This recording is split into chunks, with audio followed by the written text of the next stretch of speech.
All right. Well, welcome back to Builders, Makers, Doers. I'm Andy Bassett. Next to me is Cameron Carlo filling in for Elliot Bassett. Yeah, today. from producer to host today. There we go.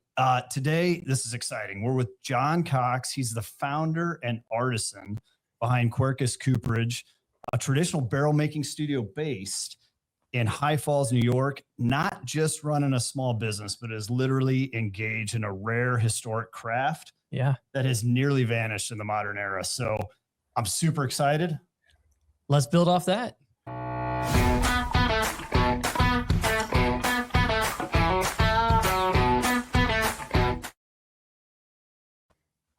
All right.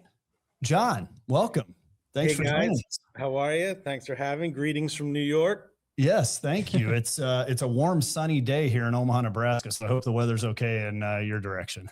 We haven't gone above 30 in about 3 weeks. Today, they're telling us it's 42, but I'm not buying it. And there's about 2 feet of snow everywhere. Yeah.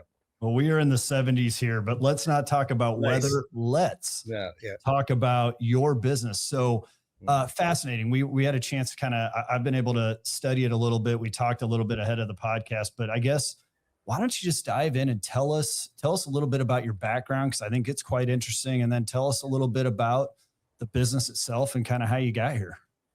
Oh, yeah, sure. Well, thanks for having me on the show, guys. Yeah, around the late 80s, I was studying jazz at Temple University in Philadelphia. I started working with a flamenco guitar maker and started doing harp and dulcimer repair. And that got me into doing antiques. Around that time, the studio furniture movement was blowing up. This is furniture as art. I started working for some of those artists. And by 24, I had a small finishing shop in South Philadelphia, catering to a lot of well-known furniture makers at the time. Fast forward, we go to New York City and we have a shop in Brooklyn. By the time 9/11 hits, we have about an 11-man cabinet shop doing high-end custom interiors in New York City. We're laying our own veneer. We're doing high-end custom casework and millwork. I also specialized in hides, goat skins, parchment, leather work, and we did a lot of that. And after 9/11, we moved upstate we're in the Hudson Valley. If your listeners know, it's about an hour and a half north of New York City. And in 2014, after about 28 years of doing custom interior, it was a little burnout. And I read an article in Time Magazine, if you remember Time Magazine. There was a barrel shortage, a barrel crisis. Where were you for the barrel crisis of 2014? But there was. Yeah. And I can explain to you why that was, but I was intrigued. I did a deep dive, and about 2 years of R&D later in my existing cabinet shop that I had, so I had machinery set up, we made a barrel for the first time. I opened the cooperage. At that point, I was one of 33 cooperages in America. A lot of those are large automated plants. You know, I'm making 2,400 barrels a day. So it's like saying I'm a cabinet maker and so is IKEA. So, but that's the landscape when I got in 2015. And the reason I got in was because all these craft distillers were opening up distilleries and they were finding out that there was an 18-month lead time to get a barrel. That might not seem important, but federal law dictates that any distiller must use a new charred oak barrel to make whiskey. Yes, we actually recently just had a distiller on to talk about that process on the other side. So that leads in nicely to this. Yeah, so that's where I am. We're 11 years in. For a long time, I was an ancillary business to the spirits trade, which was really blowing up in this area. The spirits industry has taken a hit over the last year or two. And we pivoted in doing large cedar tanks, and we do these cedar hot tubs. And I do a lot of culinary work. The culinary field still uses certain coopered vessels. So we're more a traditional cooperage. We're not just making whiskey barrels. My lane that I'm in is custom tank work and custom work around that. How many other barrel makers out there are doing the handcrafted work that you're doing? You know, if we were in Bulgaria, a lot. In the United States. They're in Spain. But like most industries in America, and this is what we get with capitalism, there's progress and there's automation. And like many other trades in the woodworking field, a lot of these have become automated. Mm-hmm. And, for a lot of distillers too, they're not, examining the bespoke handiwork of this barrel. It's just to them, really, it's a Dixie cup. I'm sure that guy told you that, he can't reuse the barrel. So, nobody cleans out a Dixie cups, and people remember Dixie cups as better. When the Dixie cup's done, they throw it away and they use a new Dixie cup. So the same with distillers. This is just something that they need to mature and age in. And, they can kind of pick where the wood is from, but usually, they're going to go with a moderately priced barrel from one of the automated companies. Yeah, see, it's fascinating to think that, you saw in 2014 this need for barrels, this shortage, but at the same time, you're talking about an industry that has become very automated, very commercialized, and you're on the other end of the spectrum. So I guess maybe as you've look at where you are today and certainly where you started, do you see that as a challenge being the outlier, or do you see it as more opportunistic? Yeah, well, it was a decision I made. There's a cooperage a few hours north of me that's semi-automated, and from what I've been told, they invested $10 million in machinery and technology, and they've got a really nice setup up there with a lot of high-end European machines. And that was just a choice I just made not to get into that, and to stay sort of niche and custom, which is what I've always done. And because I'm lucky to be north of the city, surrounded by culinary people and surrounded by distilleries, I was able to find my niche. But so I chose not to open a whiskey barrel factory. So when you talk about, doing all this handcrafted work, how did you even learn it originally? I mean, well, that's the hard part. Yeah. So we can talk about that. So there's many hurdles to making coopered vessels. One of them is that the wood has to be air dried for 3 years. So you can't just go to your local mill and start making barrels. And sorry, what was your question? I went off on it. Just more, how did you? Oh, how did I learn? Oh, yeah. So there's not much information there. And I even had other people, when I was starting to look into it, like, I looked on the internet and I couldn't find anything. I mean, you can build an airplane or figure out the solo to Stairway to Heaven, but you couldn't really find much information about coopering. So I was lucky. I had an existing wood shop, so I have the machines and the resources available to me. I broke it down into 5 systems. And when I started off, I bought a large collection of antique coopering tools from a museum that was deassessing their collection. It was a complete set of coopering tools. And coopering tools, because it's a specialized woodworking field, the tools are very singular to that field. If I were to build you a kitchen table or a cabinet or a shed or a home, we're all kind of using the same sort of tools. With coopering and sort of like boat building, there's very specific tools. So you want to see one? I can get one for you to show you. Can I get up and show you guys one? Yeah, sure. Absolutely. Yeah, I just think it's super interesting. All the, literally getting the materials out of a museum. The museum was getting rid of their collection of coopering tools. You can see here this old wood plane. And if you see over my head there, you can see the chime and the crows there. It's a cut that allows you to put the barrel head in it. So I used this tool and the way the blade was set up and what it did, and I transformed my 20th century machinery to do the same thing and approached it as if you would come to me with a custom molding, or if an architect came to us with a custom piece, we sort of had to figure out how to make it. So I broke the systems down. I got some wood. I started aging the oak because I knew that was important. And we finally, got it on our existing machinery. Again, I don't have $10 million worth of machinery. So, I have very rudimentary machinery and hand tools, and started to make small, custom-made, oak barrels for the distilling trade. Yeah, well, and that's what's, I think, interesting. You just showed us, some people will be listening to this and won't be able to necessarily see it, but you showed us a very specialized tool or piece of equipment, which all right, we're on a podcast. Yes. Yeah, exactly. Well, that's all right though. It's some people will be able to watch it and see it.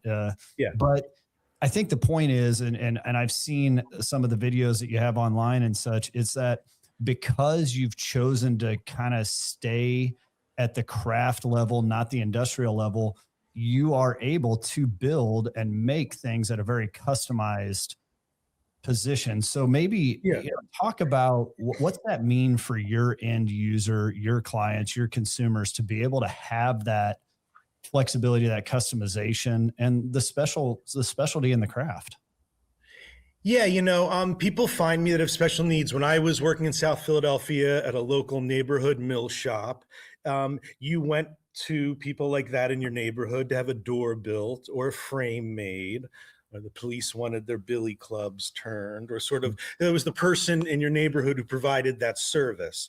So for me, there's certain people that need custom stuff and they find me, whether it's a large tank, whether it's some of the culinary things I do. I recently had somebody who collects maple syrup and wanted a large syrup vat recreated. I've made cypress vats for paper makers. We've made tanks for guys in British Columbia who catch herring and pickle the herring and fish in them. So people find me for the custom stuff and they're always surprised. Oh, I didn't think anybody did this, In Europe, it's still a sort of trade that people recognize, but it's sort of, just been kind of forgotten over the last 40 years. So and also because of steel, stainless steel, plastics and different things, there's a lot of different ways to hold liquid rather than a coopered barrel. Yeah. Yeah, that's interesting. So I think there's probably people that'll listen to this that could be in many different trades that are, unique. They have some sort of specialty skill or craft. Yeah. How are you going about finding that audience? Because you mentioned, these quite a bit of different, a variety of different types of people that are finding you.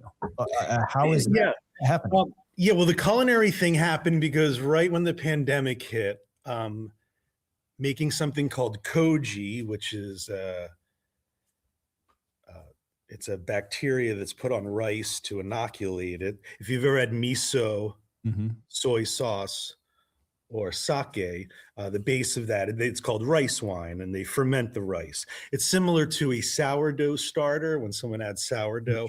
So koji is like a sourdough starter, and it became very on trend during the pandemic. A few books got popular. Those books referenced me because there's wooden pieces around this. And that's, how Brad found me. And I just kind of filled a vacuum in the culinary world. People go to Japan and they study how to make these artisanal soy sauces, and they can recreate everything back here except aging it in a large wooden vessel. And, a lot of our traditional trades, even if we had a brewery, a Victorian brewery in, the 19th century, we would have giant wooden vats lining these giant warehouses filled with large vats. So many different industries relied on large tanks and vats. Almost, if you've ever seen in New York City, the water towers up on the buildings. So this was a very common thing. It's just sort of disappeared, but there are still a lot of trades that rely, or different businesses that rely on it. Yeah, so fascinating. I mean, I'm a bit of a whiskey guy myself, but I was more wondering, how do your barrels, does it affect flavor at all? Like before you distill something in one of your barrels versus an industrial one? Yes.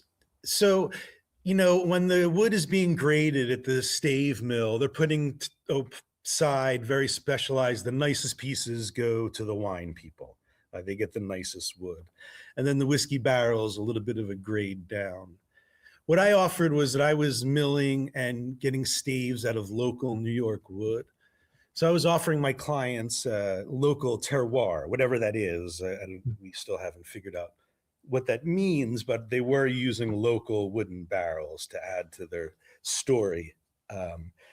And I've been told that those barrels, now the other thing that was different from my barrels from the industry is you've seen those videos of the giant flames shooting out of the barrels on these conveyor belts, and almost looks like, Game of Thrones, and the fire and the steel. That's all propane. and they're pumping propane flames into that. I don't use any propane when I char. So I guess an example would be that if you roasted a marshmallow over a propane grill and roasted a marshmallow over top of a campfire, the campfire one probably has some more stronger wood tones. So that's one of the differences in my barrel. But again, to a lot of people, it's just a storage Dixie cup. So it doesn't matter if it was made in New York or Buffalo or California. And they just need them to fulfill, their orders and to mature, if that makes sense. Well, I have seen the video, or in that video when you are charring. Oh, when I'm charring, yeah. So I'm just using my wood shavings. Yeah. And I create a cyclone of fire inside the barrel at about 1,300 degrees. Or we're not really setting the wood on fire. We just have it very close to a fire. Yep. And it's about, we say roasting marshmallows. We toast the barrel first, like toasting the marshmallow golden brown, and then the char happens, which is that black coating over the marshmallow. And that's why your whiskey's brown, right? Your tequila and your vodka and spirits that aren't aged in barrels are clear. Whiskey is brown because it's been sitting in an oak charred barrel for 2 years. It went in looking like moonshine. Yep. Yeah, it is the whole whiskey making process. We recently bought a barrel in our operating company for this last year, and it's really fascinating to understand all that. But okay, there's a lot here, but maybe talk about, because what I've heard is there's a lot of you've made some pivots over time. There's been a journey to get to where you are today. Oh yeah. What though, like, what are some of, whether it's today or sometime in the past, when you think of like the big challenges that presented themselves to you, are there one or two that really rise to the top that you had to overcome? Yeah. I mean, there's one right now, and it's one I'm dealing with right now, and that's marketing. Yeah. In the area that we're in. When we did custom casework in the city, we worked for one large architectural firm. We weren't advertising. This is in the 90s, right? So there wasn't Instagram. If you wanted to take a picture of something, it was a rigmarole and a backdrop and a thing. I mean, now you see people taking pictures, but we didn't really have to market ourselves because we were, business to business. But now, like with the cedar tubs, I really have to market locally. And because it's been such a diaspora of people leaving New York City, when the pandemic hit, when 9/11 hit, everybody moved here upstate. And now this happened again with the pandemic.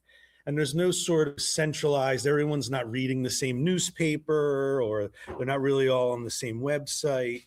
And so marketing to this diaspora of New Yorkers or second homeowners or weekenders, or that's been a challenge to me, because in the past I haven't had to do that. And I can tell when sales are low that I'm not wearing my marketing hat enough. Interesting. So I it kind of that same lens. I mean, you're someone who's literally been making things by hand for so long. How does that transition into like business ownership and in the business side of things?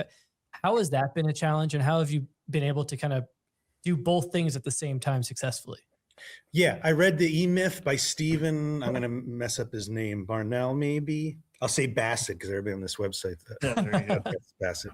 But it was a book called The E-Myth, and basically, what I remember, just because you're good at baking cookies doesn't mean you're going to be good at running a bakery.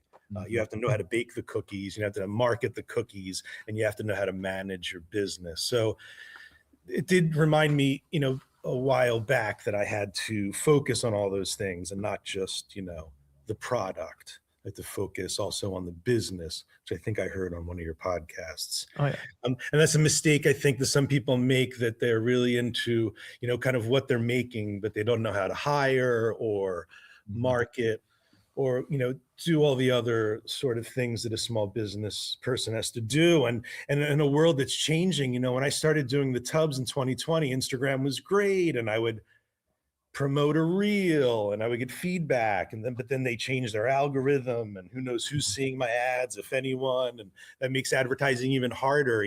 I got a billboard locally, and that was nice for a little bit, but it's just been a challenge how to kind of get to everybody. Yeah. And what I think you were referencing that you maybe heard us say before, we talk about this all the time, is, founders oftentimes start a business by building it on their back. Right. And it's just on their skill set, their talent, their ability. And then all of a sudden they look up and they're like, whoa, all of a sudden I have a business here, and I need to think about things like people and hiring and marketing and, Yeah, and that was tricky, tricky with the barrels because, these machines are dangerous. Some of my machines aren't going to cut me. They're going to kill me. Yeah. And, it does look like I'm working here by hand, but I do have some larger, 20th century industrial machinery that, large shapers.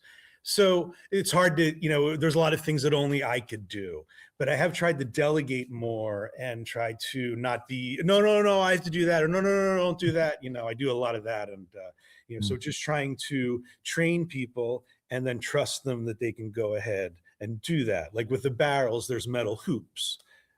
So I have somebody who just makes the hoops, and, and he kind of takes that over, and I have to trust him that, everything's going well and that we're measuring correctly.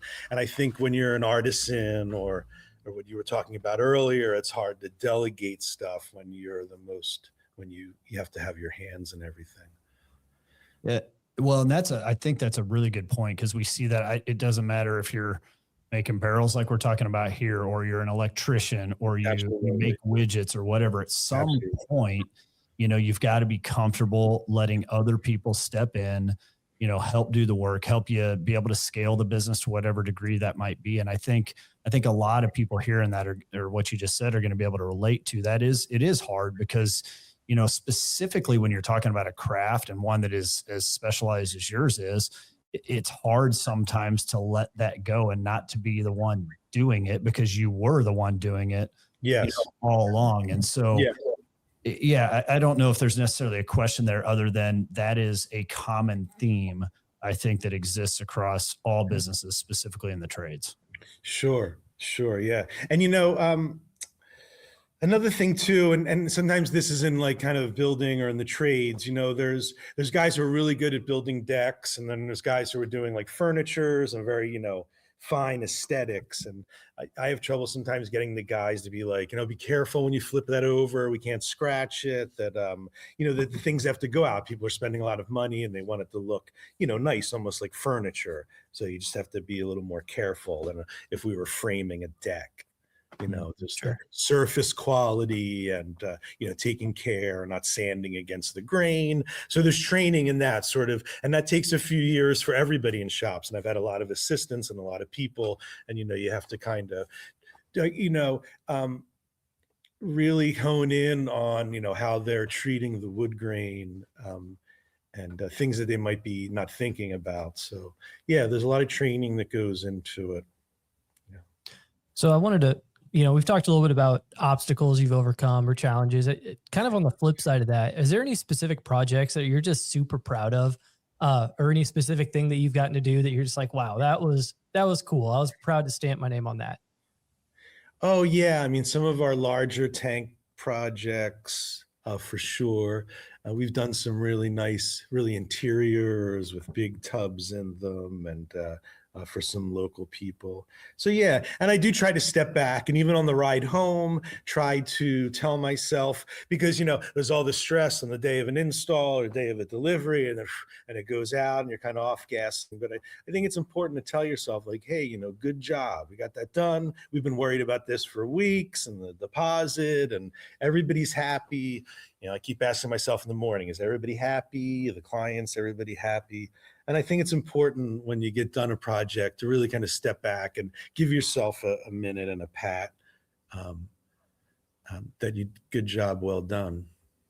And so you had talked before we were on the show, you had literally a shipment going out to Colorado, you said. I mean, how much of your business are you doing locally versus shipping stuff out? Culinary stuff, we ship all over the world. I've shipped to the Sultanate of Oman, Australia, South Africa.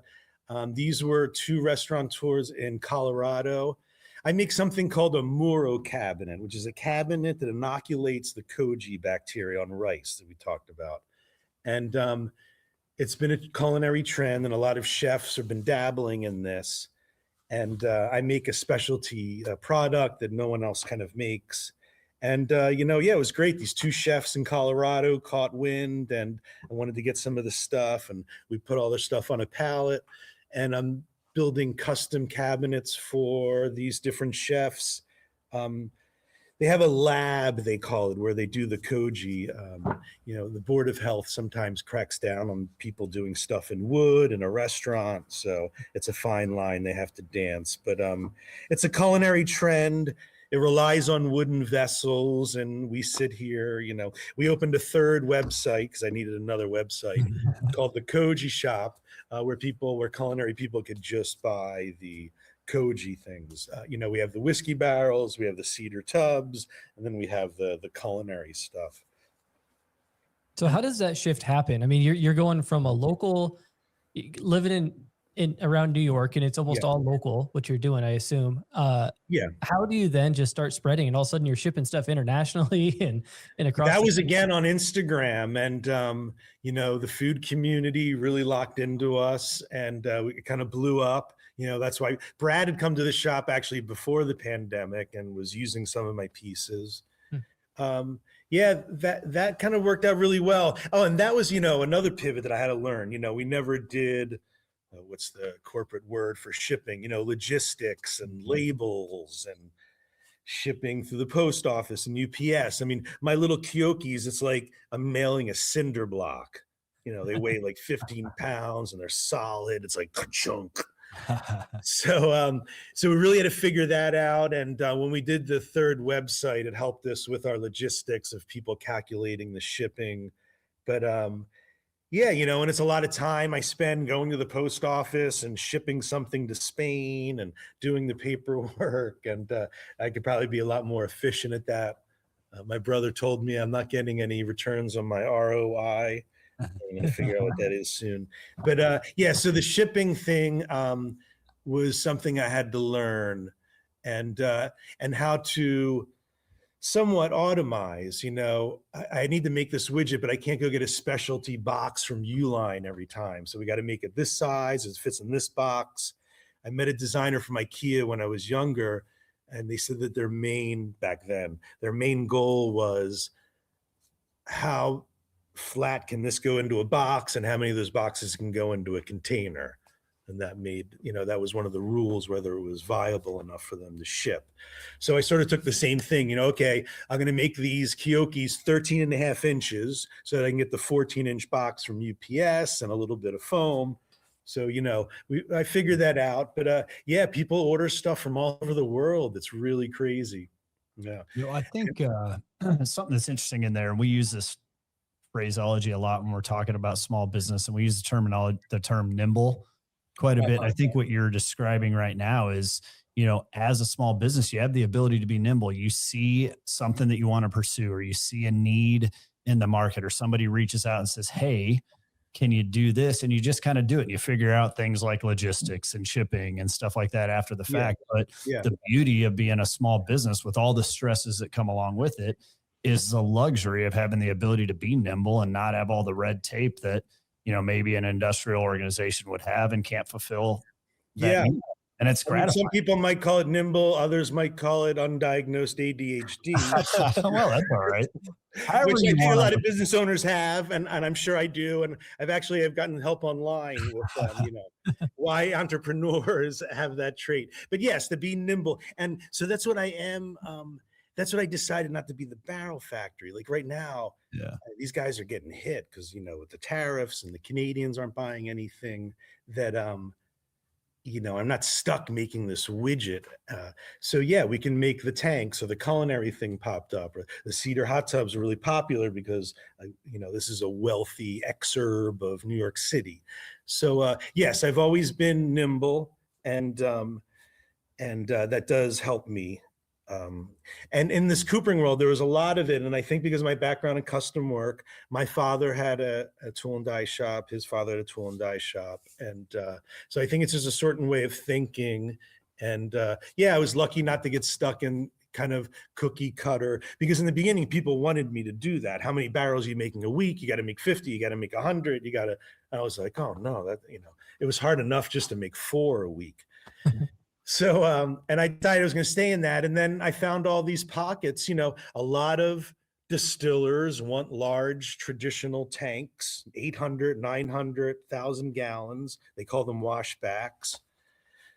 There's only really one other company making them. They're beautiful high-end tanks with stainless steel fittings and beautiful, manways and bolts. And, we provide just a sort of basic, traditional, simple wooden tank. Yeah. Well, it's, there's a lot. So we talked a lot about, the shifts in the business over time. We talked a little bit about some of the challenges. We talked a little bit about success here, but maybe has there ever been a moment throughout this journey where maybe there was a failure or something that you just was a decision that you're like, wow, but you learned from it that sticks out that would be worth sharing? Yeah. Well, one was I had just gotten a job. It was going to be 3 gigantic tanks for Jalisco, Mexico. These guys were getting contract tequila. The large company makes it and they bottle it and have the brand and everything. And it was, I don't know if it was like the day after he got elected, but when our current president got in there and messed everything up with Mexico, the guys pulled the job. And I was relying on that, and I was going to buy some new machinery, and I did what I know I shouldn't do, was like start spending the money before. I wasn't spending the money, but theoretically in my head, spending it. So that was really tough. And then I'm having issues now because all my wood comes from Canada. So, I'm just trying to stay nimble and not rely on, at any moment I can lose my wood supply from Canada. So, it's tricky, and it just makes it even harder. I can't remember what your question was, but that was a sort of failure. That was really disappointing that job fell through, because it would have really been a big statement and could have moved us into doing larger tanks, or, proving, some of these people, you have to prove to them that they can still use wood. It spooks everybody out. It spooks the insurance companies out. They're all so scared. They just want big stainless steel tanks that they can hose out at the end of the day. Yeah. Well, no, I think it's, sometimes you can't control everything. Like you said, a change in leadership and how that impacted that particular order, that particular job. But I think the point is, as business owners, specifically small business owners, we're going to have moments that are don't go the way we plan. They're failures maybe, but most people, and kind of what I heard you say, is you look at those as opportunities, you learn from it. You may not repeat the mistake, a second time if you can avoid it, but it allows you to create, learn from it, create opportunity, and move forward going down the road.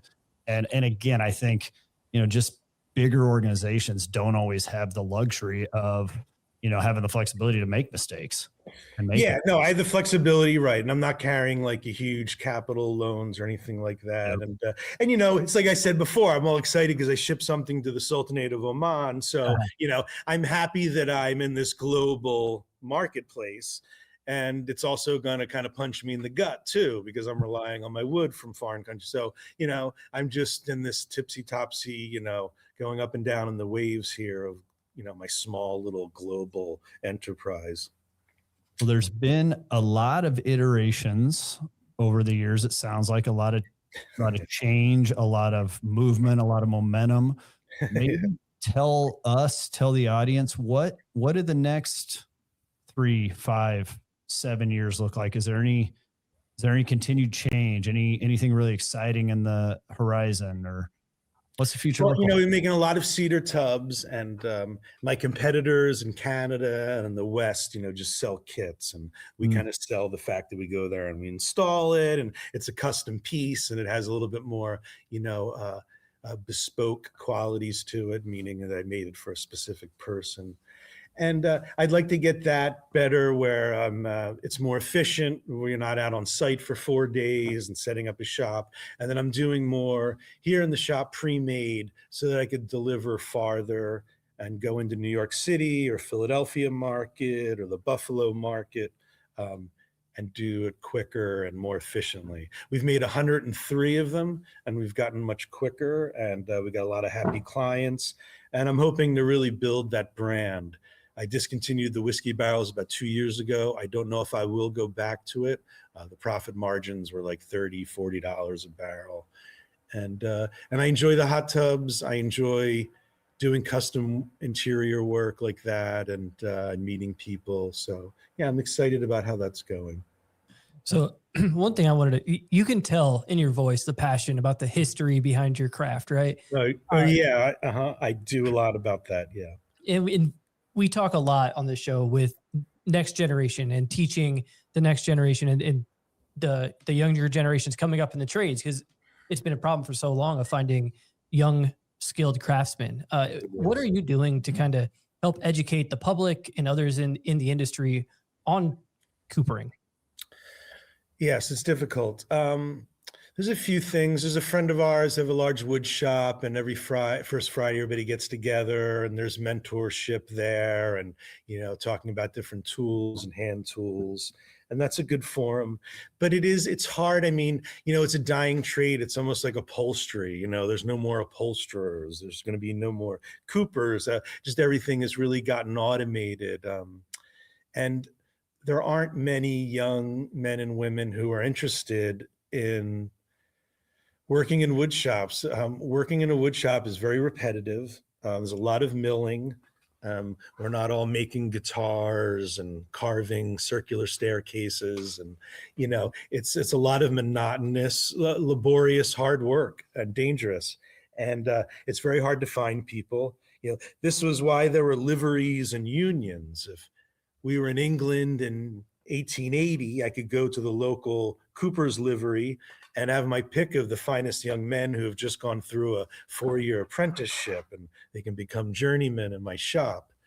But we don't have anything like that anymore. And so it's very difficult. And I have had people come in who are interested and want to intern, and they can do a few things. But this is a different time and a different world, and young men and women are not interested. Well, my hope would be that, you can, because like Cam said, I mean, the passion is there. I think the need for craft and trade and customization, there's no question that it's there. And so I hope people are able to see, watch this, see your passion, continue to show interest, whether it's coopering or some other trade. The more and more we can get people to realize, that there is importance still, albeit with all the challenges you just said, in the crafts, because I still feel like, at the right level and the right, skill set long into the future, there's going to be need for this. So I hope people can see that. I hope people are hearing that a little bit. Is there anything, like, how would you tell people, I need to go pulling. I'm trying to find some.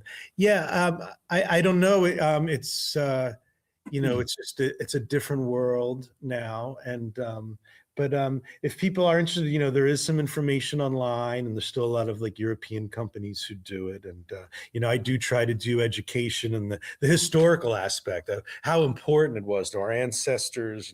The Mayflower doesn't come across the Atlantic without barrels. We don't have the oil industry, the concrete industry, the tobacco industry, the cotton industry. None of those would have happened without coopering and barrels. But yes, it's just a different time, and hopefully it still survives after myself and the few other people here. I think it will in Europe, but yeah, it's tough here in America. Well, I think what people could and should do is, whether, again, coopering or any other trade, is, understand the history. Because I think if you can, and I know you do, we talked about that a little bit. We didn't get into it too much in the podcast here, but being a historian in the trade, in your industry, believing in it, and just trying to carry that forward, I think that can drive some passion for a lot of people to see some of these trades, very specific ones, see a future. Yeah, for sure. Yeah. And Yeah, so we're going to keep it going here in the Hudson Valley and keep milling and cutting staves and holding water and and you guys can go check out my stuff on my Instagram pages if you want, so you can follow some of our work that we do, like the maple syrup bucket I was telling you about. That was somebody sent me a picture from the early 1900s, and we were able to recreate the vat for him, and he's out there now tapping his trees and pouring the sap into a nice cypress bucket. Well, we will for sure, we'll make sure all the links to social media figure out there, because I mean, it is, I've seen it, Cam's seen it. It's fascinating. It really truly is, to see the passion, the artwork, the craft, the dedication, everything that goes into creating what you create. I mean, it really is cool. So I hope our audience is able to check a lot of that out and feel and see motivation, whatever it is they're doing every day, and carry that forward in their own trades. Yeah. And if people are interested, a lot of towns like Kentucky or Mystic, Connecticut, or Calistoga in California, wherever wine or spirits are being produced, there's probably a local cooperage. It might be automated, but I'm sure they give tours and tastings, and, there's places to go if you are interested in the craft and to see how it's done, even if it's in a more automated setting. I love it. Well, there's one thing for sure, is what you do is very specialized, quite unique. And I hope that few people listen to this and they get motivated to help see it carry forward, because John, what you're doing is awesome. Thanks, guys. And thanks for inviting me on the podcast. It was great. There's no other, we talk about builders, makers, and doers. And I mean, you can't sum it up better than a traditional Cooper. Absolutely. Well, John, we certainly enjoyed it. Again, check his stuff out, get some motivation, and go out and build, make, and do. All right, thanks, guys. Go Omaha. There you go. Thanks, John.